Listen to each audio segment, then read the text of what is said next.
All right, everyone. This is Memphis Mark coming to you from Mullet Manor. We're going to do a review of Dynamite on the 22nd of June. All right, first of all, if you enjoy what you're hearing or like any of the other shows, of course, please go to Patreon or wherever you get your podcast. All right, guys, we're going to go straight into this. They start off the show with Bryan Danielson coming out, and it was pretty much reported all week that he was not going to be able to compete for the next 2 to 3 weeks. And this is a very unusual month for WWE will spread they pretty much do one pay-per-view a month or one major event. But hey, this is AEW, so I can use the phrase pay-per-view because it is a pay-per-view. All right, so they've got two events in less than a week. One basically, of course, wanting the American crowd, but really big in Europe and in Asia.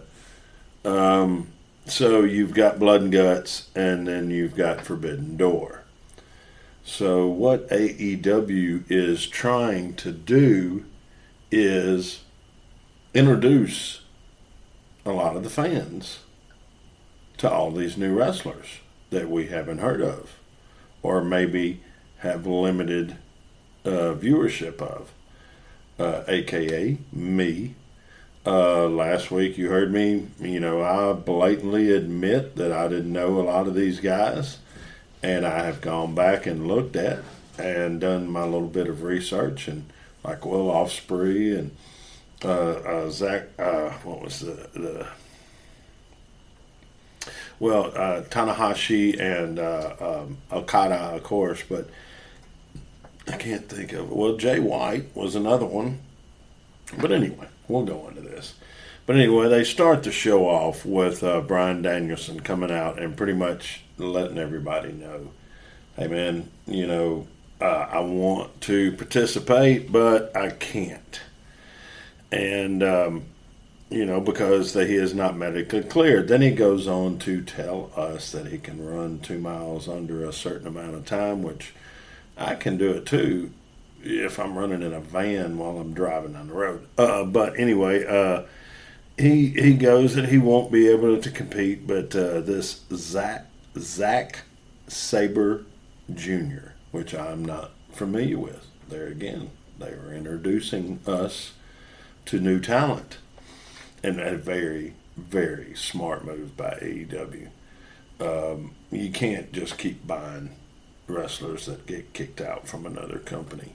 So you got to get some established people and broaden your base, and that's what they're doing.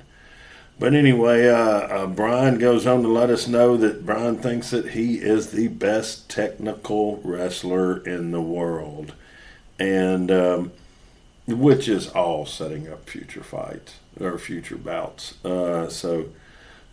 I could see Mox and him in a year having to go at it because they both think that they're the best. But because of his injury, Bryan can't compete. He brings in or talks about Zack Sabre, and Zack comes out at the end of the interview, and he doesn't get any mic time. He gets some mouthing off time, but gets his face on air. So then they go into a John Moxley promo about Jericho, and saying that's pretty much what's happening. And then of course he's talking about the Tanahashi match at Ace. And you know what? I think I'll just call him Ace. That's a heck of a lot easier on me. But yeah, so Moxley's talking about his match with Ace, and then they go into, after that promo or that little tidbit, they go into Orange Cassidy in a 6-man a match with Rapongi. It's Trent Beretta and Rocky and Orange going against United Empire, which is Will Ospreay and Mike Davis and Kyle Fletcher. But this is a great freaking match. Okay, you've got, of course, AEW, as I said, is still trying to introduce all of these guys. And if you have been wrestling overseas, and well, I think Will's from Britain, and Mike and Kyle are from Australia, I believe. But anyway, they're wrestling. They want to broaden their brand, of course, like any young person would. But they're getting the chance. So when they do their matches, they're giving pay-per-view quality matches. It blows me away. I keep expecting a bad match out of them. Nope, not at all. I mean, this is a great match. It's a, I'm going to have to say a must see. You're going to have to watch this when you get time. But Will does moves that just blows me away. And I've been watching wrestling for over 50 years. Hell. Yeah. Back in the Memphis territory days when I grew up, wrestling came on Saturday morning, and the live event was on Monday. And they set up the show, of course, for Saturday. And the Saturday show was so widely broadcast here that the wrestlers got to do Evansville, Nashville, Louisville, and travel down in Alabama. There's a big route. That's a whole nother show. But it was all set up on Saturday wrestling. So Saturday wrestling, you got pay-per-view. I get to use these words because AEW couldn't do this if I was doing a WWE show. But they give that kind of match. When you get that TV time, you want to look good. You want to, back in those days, you want to take that tape and put it in other territories and use it as a promo. But anyway, this match is extremely good too. United Empire are just, they're fantastic. I mean, they are just fantastic. They end up in this match showing me 9 or 10 moves that I haven't seen other wrestlers use in this version in a long time. So it was a good match. And Orange Cassidy is really over with the fans. And him using his proper, that goofy little touch, and then kick, touch, and then kick, touch, and then that little deal. He did it in a manner that was a little more, I'm showing you up, instead of just being, I'm a lazy ass. He did it more because after, the two guys turn around and they pretty much are getting ready to whoop him, he does a double-handed kind of lay down with both of them hitting the mat, and somebody's coming in off the top rope. So it's a good match, and they go into a Christian promo. Okay, so this is the first time they interview Christian since the Jungle Boy turn. The chair shot heard around the world, according to, I believe it was Tony Schiavone. And he almost got his earring ripped out by a wrestler today, too, so I thought that was funny. That's coming up. I just remembered that off the top of my head. But I'm sorry, because seeing Tony in pain makes me feel good. But Christian goes into that he's here for the money. And I think he takes a shot at MJF, saying, when you want to get on my level, buddy, have pay-per-views named after you. Pretty strong. I mean, I could be totally wrong. Could be totally wrong. But I think he took a shot at MJF. So that is so. And then his look. Like when I was growing up, we had G.I. Joes. And they all had this stoic figure, like with a beard or something. There would be one that was bearded and had facial hair, and he just had this stoic kind of look, like in the 70s would be the guy that looks up with this big walkie-talkie next to his head in some strange situation in another country, and like an international spy. And that's what Christian looked like coming out there. He just had this international G.I. Joe spy look. But just, there again, going into my opinion. But he's saying he did a background check on Jungle Boy, and he's laying it off. But between him talking about Jungle Boy, I think MJF, it was going old school with this. And I bet you he watched or reminisced about an interview that he either saw, had done, something in that effect, to where he goes, I'm going to go old school. I mean, he didn't say that, but I'm going to go this route, which is old school.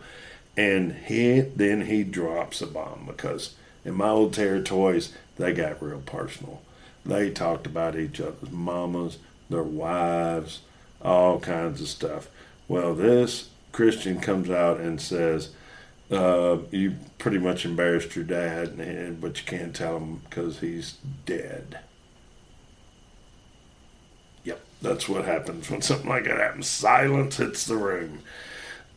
So they go from that promo to a Young Bucks promo, which, alright, Young Bucks get the belts, and all is good in the world. And in other words, they weren't probably supposed to have the belts before somebody,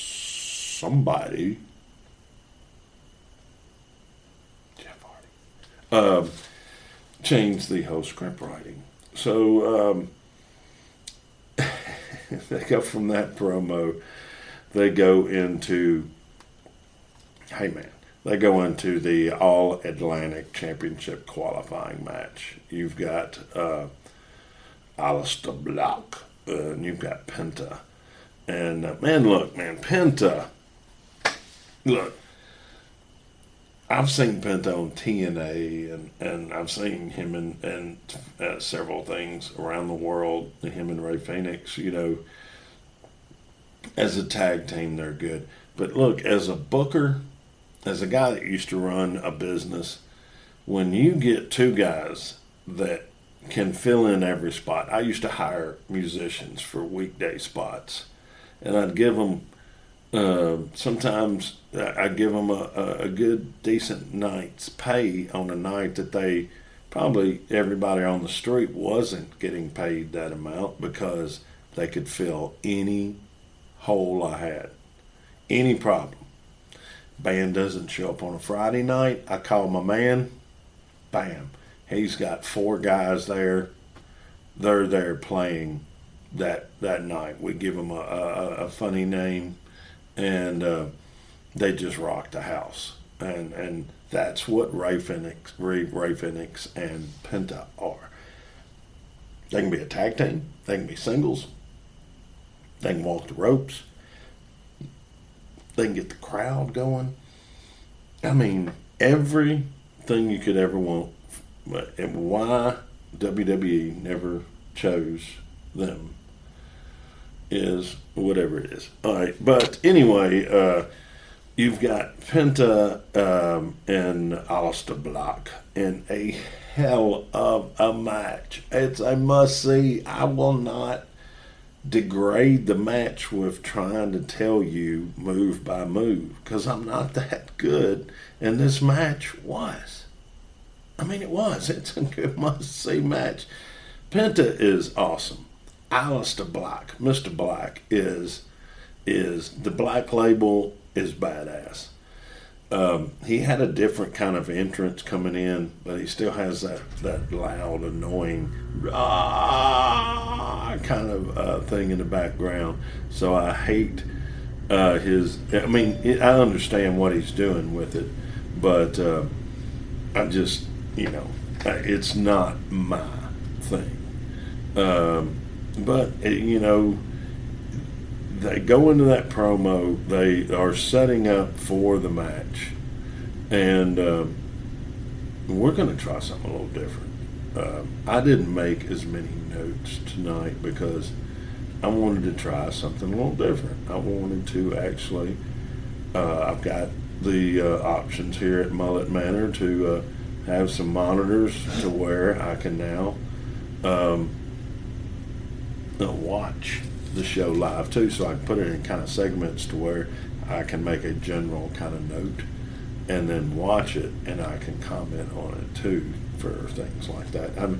I've tried all these kind of ways, and hey, look, I know a lot of y'all are tired of me being here. you want to hear Mimi, and she will be back next week. All right. She had needed some time off. Hey, she had some big events going on, so she's taking care of business, and she will be back next week. So you will be done with me on this. But I am using this time trying to figure out what could I do myself. So I'll try to come up with my own little show and get back on here and holler at Matt. But anyway, Mimi will be back next week. All right. So anyway, we'll go back into this. As I said, Penta and Black do they're just, you can't go wrong with those guys. It's like you can throw the bastard Pac, a Pac or Pac, or however you want to say it. You can put him in just about any situation. He's a little guy, and that guy makes a great match. And there are wrestlers like that. But it comes out that Aleister wins in this. But, man, then they go into Pac comes down, and you've got everybody in there, and then they cut to Miro. And Miro pretty much lays the freaking law down, brah. He says, I'm a-coming. Hold on. I'm a-coming. He went a little, he went a little Stax Records on their ass. And so you've got that through. Then they go to a quick Wardlow promo, which, they got to get his face out there, but the last couple of weeks, Wardlow, that whole thing is, they're 20 or 100 wrestlers against one, or whatever it was last week, and then a good little promo this week, I guess. I guess that's good writing, but then they bring Adam Cole out for commentary. So, it's setting up Hangman coming out, So Hangman fights a gentleman that I am not familiar with. There again, I admit my faults. Silas Young, and he was a ROH guy. Ring of Honor. Apparently they had a rivalry. I'm just getting this from the announcers from Shivani and the Mask and JR, but the match was actually, and look, I got to admit, I almost went and made me a bologna and ham and cheese sandwich while this match was going on, because I did not think it would be that good. But luckily, I have some other people in the Mullet Manor that were watching, so I was able to leave one room and then I was able to see the TV in the next room. So I just happened to watch this Silas Young, and man, he's a journeyman. That old boy can roll with it a little bit. Look, I don't agree when you're losing your hair in the front to try to have a ponytail in the back. I'm an old guy. When my hair starts to go, I will shave it. Just the way it is. That's just me. I'm not going to do the comb over, and I'm not going to be that guy. He's heading that way pretty quick. And I bet you, in his budget, there's some hair care products. But anyway, it is a good match, and they go back and forth. And hey, man, Silas does great, in the match, and it's really good. And Hangman towards the end, Hangman gets him, with the big lariat, and they go to that. But Adam Cole comes out to do his version of story time. And he barely gets into it before Sling Blade, Jay White, comes out. And Jay White pretty much says, look, man, Adam, I love you, bro. But, man, you lost twice to Hangman. Now, if you remember the prior week, he said that he was 2-0 against Hangman, Jay White. So they have a little discussion, Hangman, and he gets in the ring with Hangman. Adam Page ends up slapping the mic out of his hand. They get into it. They roll around on the carpet, as they say, and throw hands, and ends up Hangman's on the outside of the ropes getting ready to do his signature move when all of a sudden, bye-bye, Adam Cole hits the home run. In other words, he takes his arm and makes it like it's a bat, and he hits some balls. Okay. Well, they proceed to whoop his ass whoop his butt for a while. Sorry, trying my best. Everything's cool, but then somebody has to come out and help Hangman. Well, it's the Rainmaker, Okada. And for lack of my speech, we're going to call him Rainmaker. So Rainmaker makes it rain, and they stand up and they throw him out of the ring. So they're setting up Forbidden Door. Hey, it was a good match. It was a good after promo. Everybody got their face on the show, so it was good. They go into Jade and Stokely and doing a promo and that they're interviewing for baddies, and it's okay. Stokely actually made it bearable for a minute, and Jade, Red Velvet is hurt, so they are pretty much saying that there's a problem with that, so she can't wrestle. So they go from as I said, they're interviewing for the baddies, and then they go into Athena and Trish Stratlander pretty much making fun of the whole deal. And man, Athena sounded fantastic on the mic. Stratlander used less words, facial expression. She did okay, but Athena did fantastic on the promo, I thought, at least. Then they go into my biggest disappointment last week, this Marina Shafir against Toni Storm. All right, so we got to flip the page. So I got a good microphone, but a bad studio. Look, man, Marina, she looked very stiff, very stiff last week. And what I think that comes from is she's a real badass. And it's hard. I never could train other people when I was boxing or when I was fighting, because I didn't know how, other than I wasn't good enough to uh, to stop the punch. I had to just go straight forward. I mean, of course, people that train me and that train everybody day to day and do all kinds of things, they are that good that they can train you and show you how to set up and do all this, get your balance, everything. Always remember, everything comes down to your foot, your feet. You want your feet balanced, shoulders straight. Why did I go into this? Never mind. I think everybody at our age knows how to throw a punch.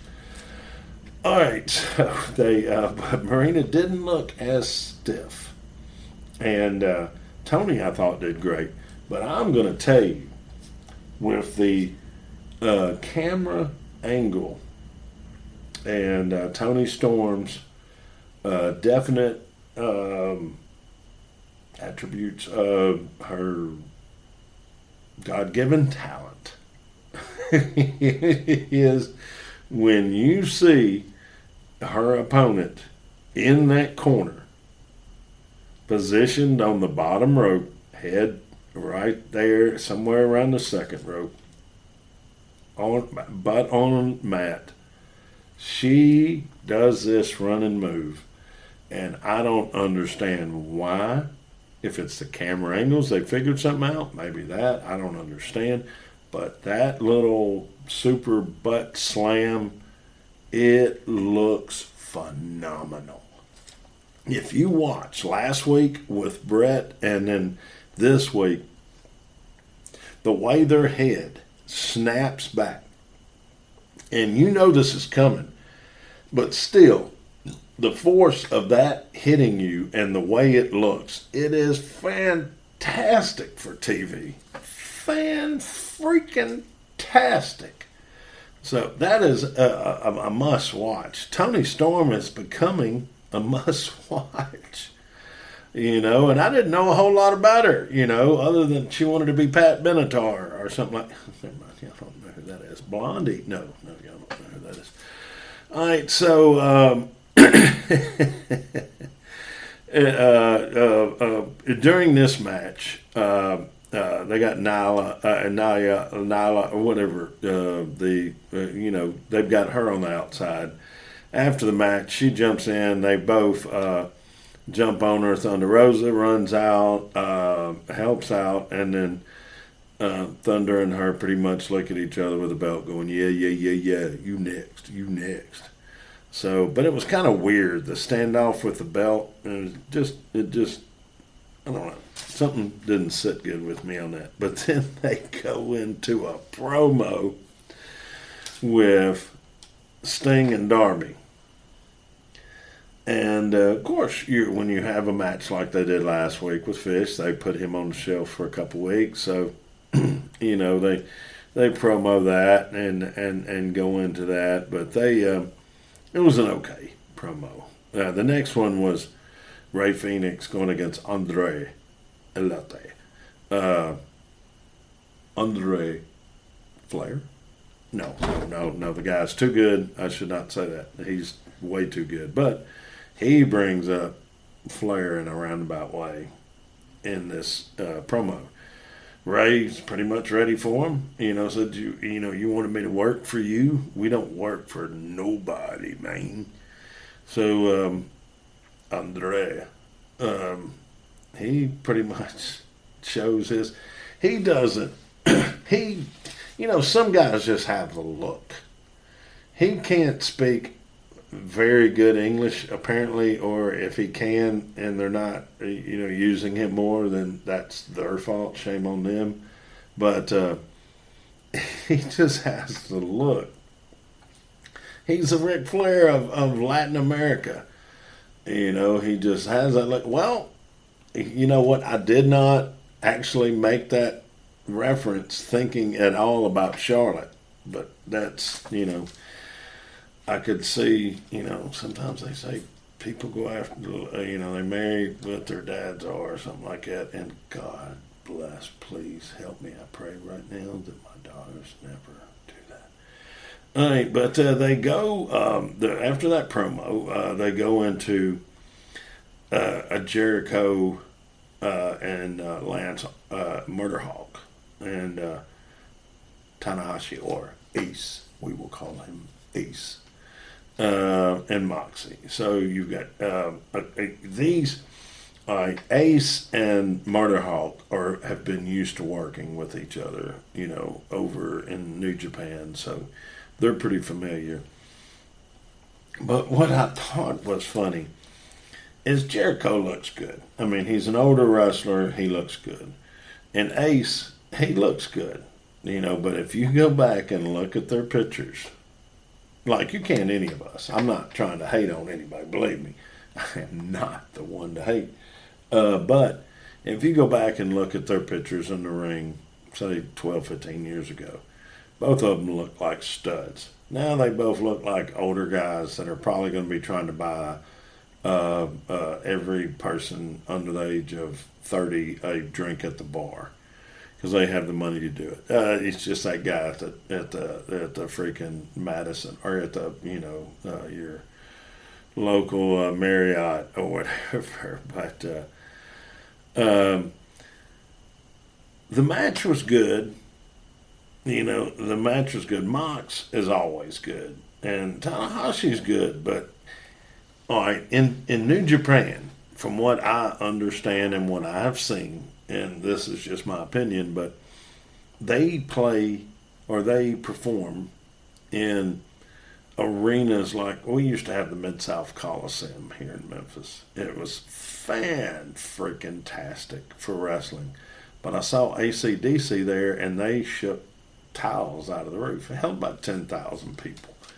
But when you sell out an arena on a Monday night for 56 weeks in a row or however long they did it, pretty strong. But they go into this match, and Lance is, I wanted to call him Lance Armstrong. But Lance Archer and Ace do some great moves. They do everything. Mox, of course, is good. Jericho is on his P's and Q's. He looks good in this match. It's just the fact that I was sitting here thinking, and looking back at the younger pictures, these guys have been around for 20, 25 years, and even Lance Archer has. And they're still at the top of the game, which kudos all the way. And oh yeah, wait a minute. Before they go to a commercial break or something like that, Lance gets thrown against the rail outside, and this fan is in a referee shirt hollering right behind him. And Lance knows the camera angle's on him, so of course Lance is using this. Hey, this is my camera time right now. And he doesn't realize this fan's right behind him. When he does, I know in his mind he wanted to elbow that dude so bad. But anyway, but Jericho and Tanahashi are Ace. Have their best years are behind them. But, I think it was a great match. Mox ends up winning it. And, then they go into